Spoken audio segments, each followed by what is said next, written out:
আসসালামু আলাইকুম বন্ধুরা, আশা করি সকলেই ভালো আছেন। তো আম গাছ যারা প্রুনিং করবেন, আসলে আম গাছ প্রুনিং করার সময় এখন। কারণ এখন যদি আপনার আম গাছ প্রুনিং না করেন, তাহলে পরবর্তীতে প্রুনিং করলে সে আম গাছে দেখবেন নতুন কুশি আসবে না, নতুন কোনো কিছু আসবে না। অবশ্যই আম গাছ প্রুনিং করার জন্য আপনাকে এই সময়টা বেছে নিতে হবে। কারণ আম গাছ প্রুনিং করার সময়টা হচ্ছে এখন। এখন প্রুনিং করলে সে আম গাছটা অনেক জোপালো হবে, অনেক দ্রুত বড় হবে, আম গাছের রস পাবে এবং সব দিকেই ভালো হবে। এই জন্য অবশ্যই আপনারা এমন সময়ই আম গাছগুলোকে প্রুনিং করবেন। তো আমি আমার এই গাছটাকে এখন প্রুনিং করে দেবো, যেহেতু গাছটাকে প্রুনিং করতে হবে, আমি প্রুনিং করে দিচ্ছি।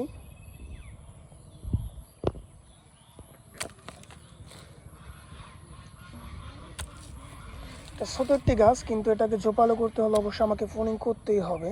কারণ প্রুনিং না করলে গাছ জোপালো হবে না। এই জন্য গাছটাকে অবশ্যই আমার প্রুনিং করতে হবে। আমিও গাছটিকে প্রুনিং করে দিলাম, এখন এখান থেকে বড় হতে থাকবে, জোপালো হবে। যদি আপনারা যদি পারেন, আপনাদের মাটির উপরে নির্ভর করে, যদি মাটিতে রস কম থাকে বা সারের পরিমাণ কম থাকে, তাহলে অবশ্যই মাটিতে হালকা খাবার দিবেন, খাবার দিয়ে তারপরে প্রুনিং করবেন।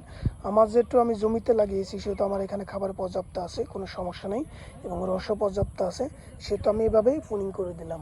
খুব তাড়াতাড়ি এই গাছ থেকে নতুন কুশি বের হয়ে গাছটা বড় হয়ে যাবে এবং অনেকটা বেশি জোপালো হবে। এবং আপনারা অনেকে জানতে চান যে কী জাতগুলো প্রুনিং করতেছি।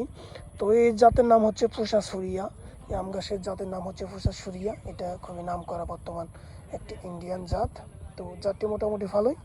তো এভাবেই আপনারা অবশ্যই প্রুনিং করে দেবেন। প্রুনিং করার পূর্বে অবশ্যই দেখবেন যে আপনার প্রুনিং করার জায়গাটা মজবুত শক্ত হয়েছে কিনা। প্রুনিং করলে যাতে সে ক্যান্ডুটা মরে না যায়, এরকম বাতি একটু ভালো গাঢ় দেখে জায়গায় প্রুনিং করে দেবেন।